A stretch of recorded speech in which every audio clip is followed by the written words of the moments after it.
So it's an interesting question to think about when a company has proven its technology or if we think it's going to be successful. If we're looking at a technology company, we look to see if there's a first application, and if the technology is perhaps not quite ready to go into the market, we look for validation from prospective customers.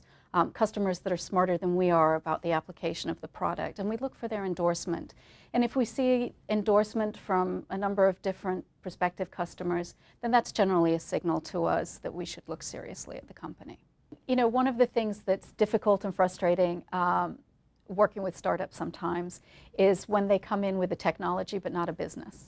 Right? So first and foremost, we need to see a business. I mean, you could have the best technology in the world, but if you can't convince me that A, there's a market opportunity for it, and B, you know how to go after that market opportunity, then it's just not an investable idea. It doesn't matter how great the technology is.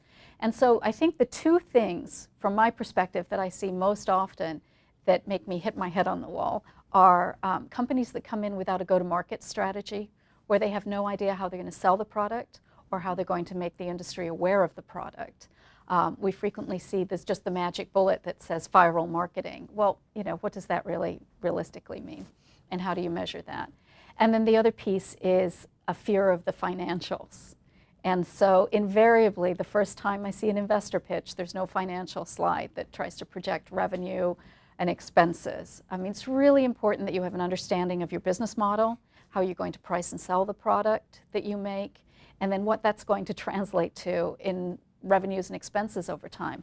And understand that when we look at your financials, we're not asking you to cast something in stone, because if you've not entered the market, you really don't know, right? It's your best estimate. But what we're looking for is, what are the assumptions around those estimates?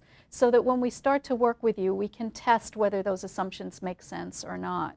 And so I think it's really important to have those down and to have those assumptions thought out. And it's quite acceptable to say, you know what, these are our best estimates given what we understand at this point in time about our market and our landscape. And that's terrific. I think the fact when companies come in without that, you just can't even begin a conversation.